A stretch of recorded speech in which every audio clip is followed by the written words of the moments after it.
So next we're going to go over the deadlift. I want you to approach the bar, shoulder width apart, feet firmly planted in the floor.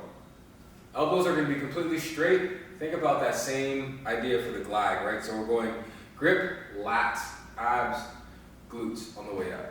Reaching the hips back to an 8 o'clock position, making sure your hands are even on both sides, pulling back into the bar as we lift, elbows straight, feel the weight of the bar before we start to move it, lock out at the top.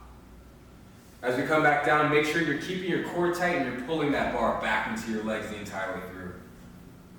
All the way back up, locking the knees out, squeezing the glutes, core stays tight as we reach back, pull back into the bar.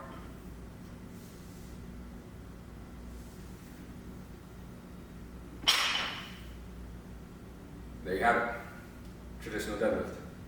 Next we're going to go over the sumo deadlift, where we're going to go a little bit wider than shoulder width, toes turned out at a 30-degree angle.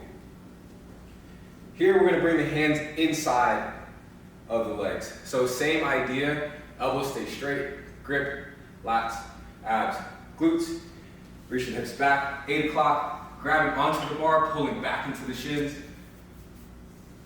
slowly standing up, lock out at the top. Core stays tight as we reach the hips back, pulling that bar into the legs the entire way through.